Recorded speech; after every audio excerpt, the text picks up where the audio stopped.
The Agenda in the Summer with Nam Kiwanuka is made possible through generous philanthropic contributions from viewers like you. Thank you for supporting TVO's journalism. Summer music festivals are back. So to celebrate all this July, the Agenda in the Summer revisits conversations with a diverse cast of musicians and music experts. Tonight, Martha Wainwright.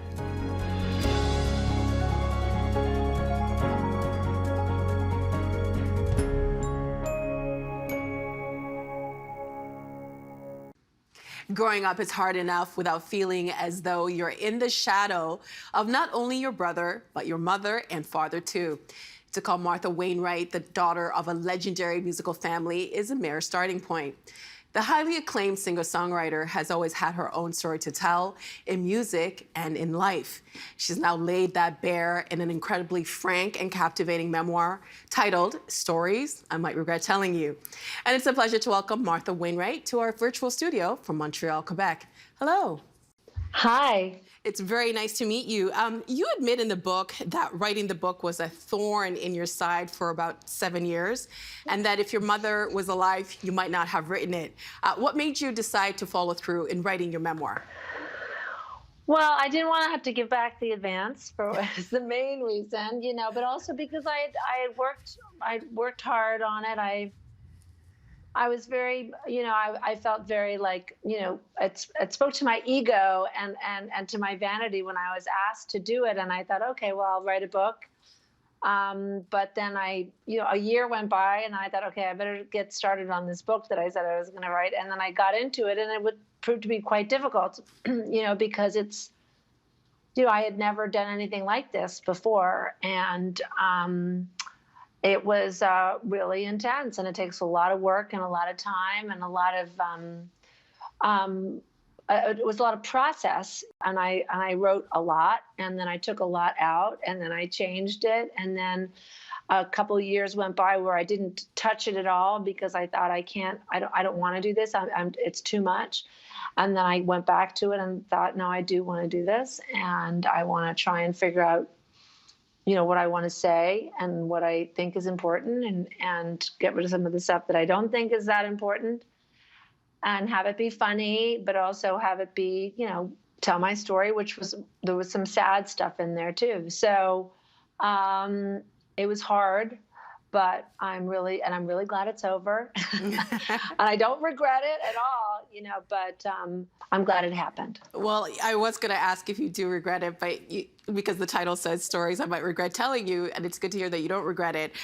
But your ex-husband used an earlier draft against you in your divorce, and you also write about other people who are still alive. Was it difficult to decide to share as much as you did, even when you were telling other people's stories, like your dad, for example?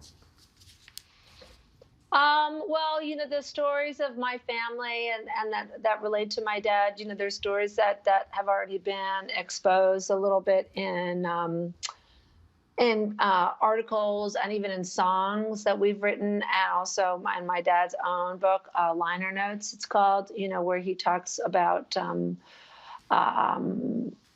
my mom and also Susie Roach, who he was married to, and sort of the ins and out a little bit of their divorce and their being together in their marriage. And so it wasn't anything that was a shocker, I don't think, to anybody who knew our family story a little bit. And also I think that it's although it's not an everyday family, our family, we are touched by the same things that most families are touched by, and some of those things are taboo, and some of those are difficult, and separation and divorce and remarriage and dynamics in family and jealousy and so I think that people probably recognize pretty quickly some of these themes and have experienced them themselves. You did say that a lot of these stories, especially with your dad, were known, but I think on the first page, you kind of punch the reader in the gut because you write this story that your father actually wished that your mother had an abortion, and that's a very personal and hurtful thing to share. So why share that? Well, I mean, I started it, at the beginning of my life, and I was told that story, and that when I found that out, I was very upset. And that sort of set me on, I think, a course through the book that you see of someone who is really lacks security and lacks feeling of confidence. And knowing that about my beginning didn't help. And then I pretty quickly go on to talk about my own marriage, and that I myself, terminated a pregnancy while I was married after having children. And I think the idea, and hopefully this comes across, is not so much that I blamed my parents or my father for making decisions like that, and considering having an abortion. I think that's something that a lot of people have to do. It was more sort of whether or not I should have been told that when I was a teenager, that was maybe too much information to give to a young person.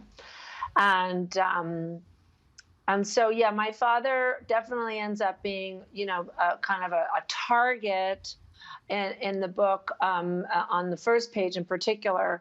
But I think that hopefully the book sort of shows very much in a love and appreciation and a respect for him, and that's not the takeaway. I hope not.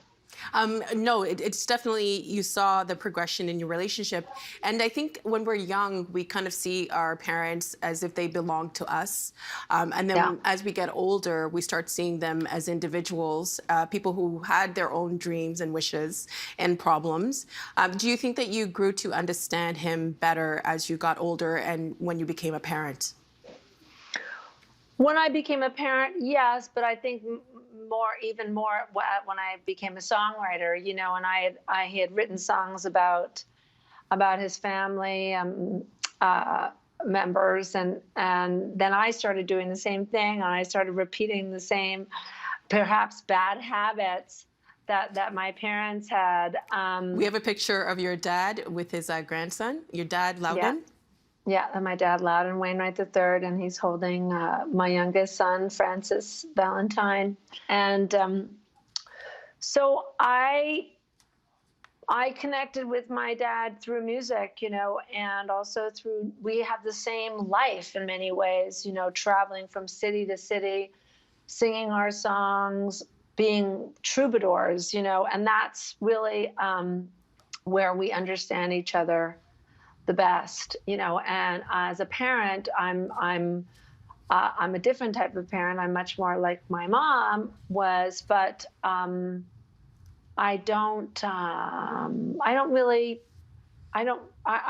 was really considering him more as an artist in this book, but also as a father, of course, but really, really more our connection as artists. Well, it's one thing to say you are the child of famous singers, but in your case, you were right up there with them from a very young age. We have a picture here. Here you are at the Newport Folk Festival. How did you come to be a part of the act? We started off as, young people singing. When we were young in the summertime, we would go on tour with our mom and aunt, and sometimes with my dad. And we didn't have babysitters, so they had to do something with us, so we had to get up on stage and sing. That's a pretty great solution. It sounds like a great childhood. But just to illustrate how this truly was the family business, here you are with the extended McGarrigle and Wainwright clans at one of your annual Christmas shows.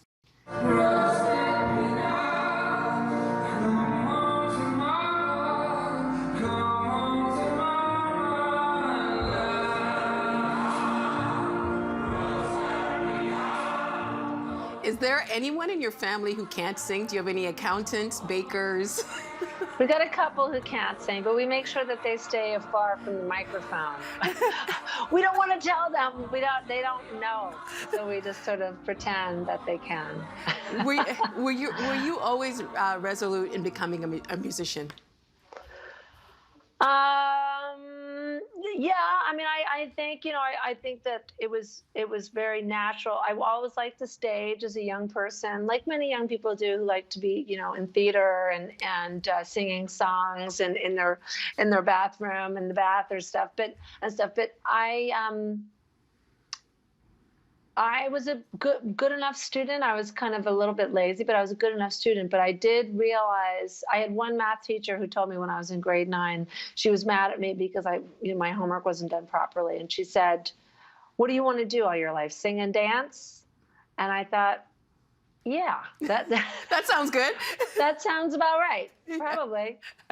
I wanted to read an excerpt from your book, and this is about your mom, Kate. You write, Okay.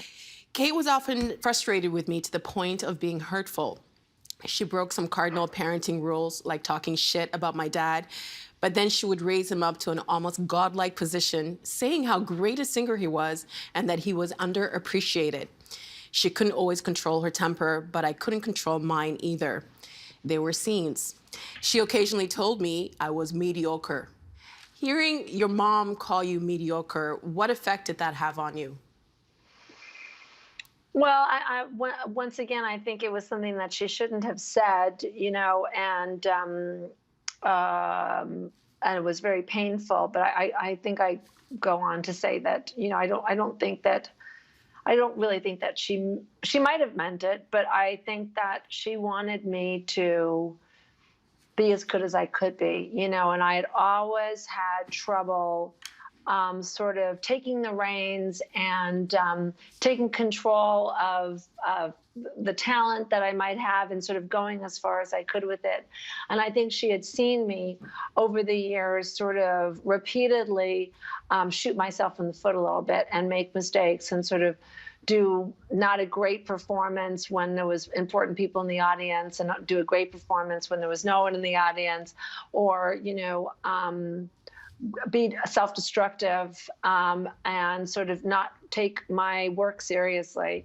And I think that she was, and it wasn't, I'm not trying to make excuses for her, because no one should ever call anybody mediocre, especially not a young person and their kid. But I think that I like to think that she believed in me and she wanted to see me live up to my potential.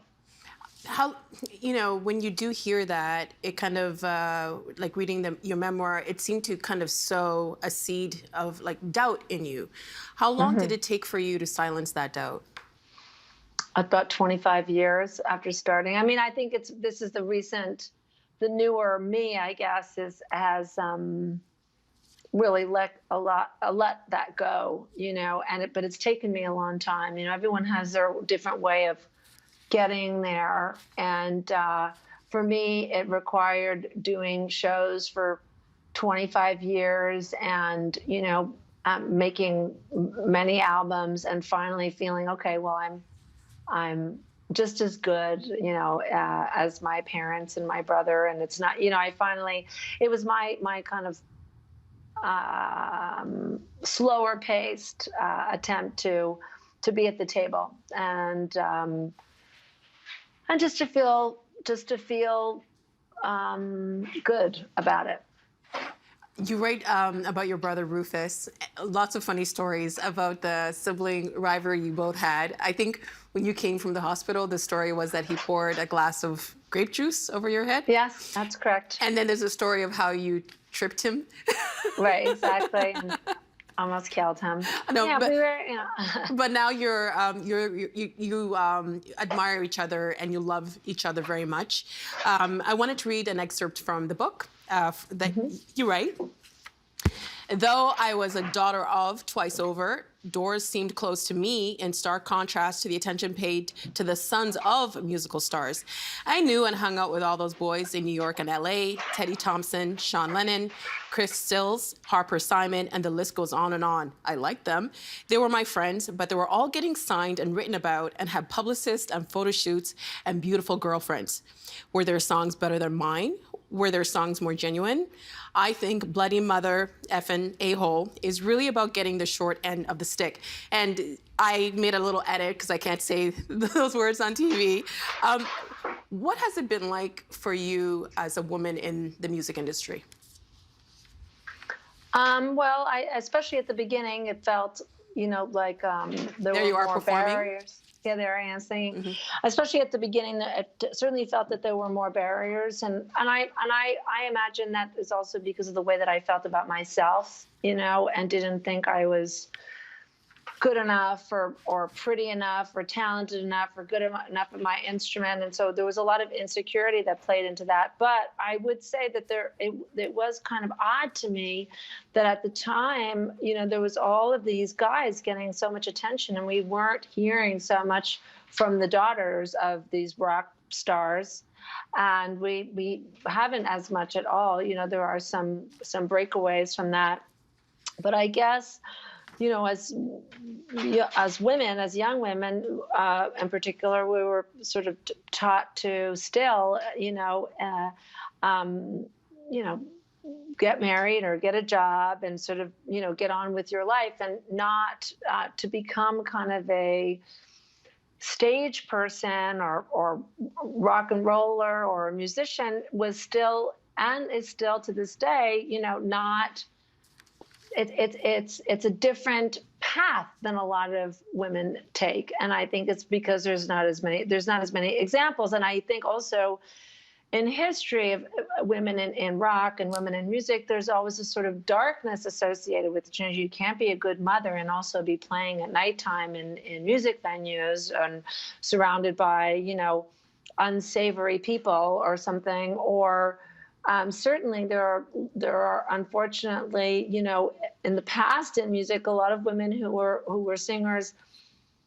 Some of them had difficult times being a parent and being accepted, and so I think that there's an image that we have of that, of sort of the wild, crazy woman who's, drinks too much and is just sort of destined to die in obscurity, somewhere, and it's really unfortunate, and I think it does set up this feeling that it's not possible or not good or not viable, which is too bad. And I would imagine that, I'm going to venture to guess that I probably get paid less than men who have my job and who sell as many records as I do, which is not that many, but just I think that that's really, unfortunately, still the case. I'm sure you're 100% right. In the book, you mentioned that singers like Nina Simone and Judy Garland were looked upon differently because they wanted to pursue their careers. And I wanted to bring your mom back into this. You detail the years of hard work, but also the trade-offs that your mom, Kate Garrigle, she was in a duo with your aunt, Anna, and some of the trade-offs that they had to make. They both put their careers on pause to raise their kids. We've got a picture of them there with all y'all. How did that affect their careers, having to kind of choose between the domestic life and wanting to be successful in the music industry? Well, they wanted to, for the most part, stay home with their kids and be present with at home. And I understand that instinct very much, that I would love to be able to do that, but I have to go out and work and make a living. And Kate and Anna were lucky enough to have written a handful of really great songs that other women sang. And that really put us through college, as my mom used to say. Linda Ronstadt sang Heart Like a Wheel, and Emmylou Harris sang some of their songs. They were on some Nana Muscuri. So that really afforded them the ability to stay home more. That being said, I think that, especially for my mother, she really wished that she could have taken her or their career further and gone into the upper echelons of female songwriters, and if we think of Joni Mitchell, which we weren't allowed to listen to as kids because my mother was so jealous in many ways, that kind of commitment to music, was not conducive to her being at home with her kids. And so she did make a decision, and I understand the decision that she made. And I myself now am sort of trying to balance the two. And everyone talks about balancing. You want balance in your life. I don't know if there's ever any balance for real. It's just sort of walking a tightrope and just teetering and hoping that you don't fall. And I think we do live in a society that's it says to women that you can do everything, but you have to do all these things, be, attractive for your partner, be great at your job, be a great parent. There's no room for failure. There's no room for failure. And also, once you're doing your job, being, a doctor or a lawyer or a journalist or whatever, and then being a great mom, and then you're expected to look good doing it, then also clean up, and then you feel bad if you don't pass a vacuum or what. It's just like, it's a little bit much. And I sound like I'm complaining about my life and how hard it is, because my life is very, I'm blessed, and I have a lot of privilege, and I have a lot of help, and, with managers, and, people help me out a lot. But, so I don't want to sound like I'm, complaining about my situation at all, but I just do, and in a way it makes sense. There's so little time on this planet. You do want to do it all, you know what I mean? But I feel finally, I'll be 46 next month. I feel a little calmer. The kids are happy in school, which is like the most important thing. Like, just keep things rolling, keep things going. I'm just excited about going to the beach. That's all I want to do at this point. Will we get to go to the beach? That's the priority number. How many books have I sold? I don't know. Will I get to go to the beach? I'm right there with you. But I honestly, I don't think you were complaining. I think we don't. I think a lot of women don't feel like they have the permission to talk about this stuff, right? And Right. You in the book, you write about your relationship with your mother, and I wonder too if her and her sister were able to, felt as if they could talk about those things. There's a picture of you and your mom. Your mom died when she was 63, and she died shortly after you had your first child. How did her death affect you? You lost your mother while you became a mother. Well, I was always kind of a hot mess when I was in my 20s, just very wild and lots of, it's not that terrible, but I was just like kind of partying and having fun and making records, but kind of, I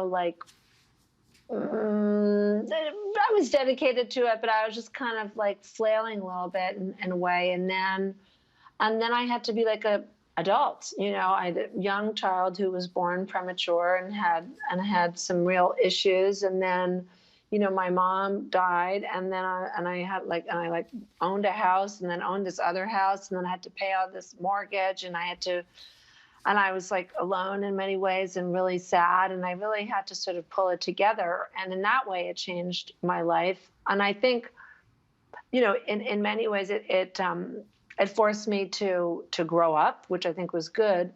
And I could feel her helping me along the way when I would say, okay, what would Kate do? Or what would Kate want me to be doing right now? Or how can I do the best that I can for her? Her life has been cut so short, and I just wanted her to be proud of me and to make it, enjoy and have use the time that I have on this planet to do good things and to make good music and to be a good mom and all of that stuff. So in that way, it kind of really changed my outlook, and I think it made me a little less selfish and navel gazing, and it just kind of sort of shocked me into sort of responsibility more, which needed to happen. And it also made me take on more of her personality traits. And I think that I've been lucky to do that, because she was such an incredible person. So I really wanted to absorb some of her brilliance, and I was open to that. Your career really took off after what I will call BMFA. A lot of people assume that this song was about your dad. But in the book, you say that it wasn't necessarily about your dad. So, two-pronged question. When your career took off, was it the career you wanted, or did you have other things that you wanted to achieve? And who is the song directed to? Well, I think I'm happy now in my career. God knows I feel like I'm doing enough, and I'm working hard, and I can't do much better with what I have. I'm just trying my best, and that's good enough finally for me, you know. And I'm not so worried about it. And the song is about not being taken seriously, as I think I wrote in the book, but also the song very quickly, from the first moment that I sang it in public, people started to listen to it and close their eyes and sing along. I would look out into the audience as they sang along to the words, and I realized that this song has absolutely nothing to do with me and my dad. It has only to do with what these people in the audience needed to be about in their lives in that moment. And so it became more of an anthem, I think, and for them, for whoever's listening to it, you know, kind of a useful song. Well, in our final moments together, I just want to play another clip, and this is the music video from the title song of your latest album, which came out last summer, called Love Will Be Reborn. Let's take a listen. Okay. Walls are falling down everywhere, and love will be reborn.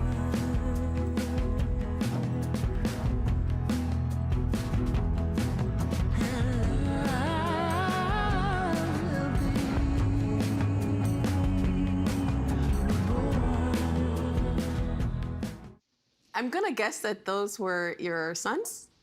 Yes. Yes. So if your sons came to you in, I don't know, 15 years, 10 years, and said, this is what I want to do, I want to go into music, you would say what? I would say good luck. No, I would say absolutely, and I will help them to do that as much as they want me to do, but also to take their time and to I think most importantly, enjoy the music part of it, you know, and that's the most important part of it. How does the music make you feel? How does playing your instrument make you feel? How does singing make you feel? And that, you know, that is the thing that's the most important part of it. And so, Martha, I'm going to say something that might sound a little petty, but it's a little unfair as to how gifted you are. This is one of the best books that I've ever read. It is funny, it is engaging, it's so honest. So it just seems a little unfair that not only are you a great singer-songwriter and beautiful, but like your writing, I think a lot of people are going to appreciate your candid memoir, and I appreciate you writing it. So thank you very much. Oh, thank you so much. That's really, really kind. Thank you. And that is tonight's Agenda in the Summer. I'm Nam Kiwanuka. Thanks for watching TVO and for joining us online at tvo.org. And we'll see you again next time.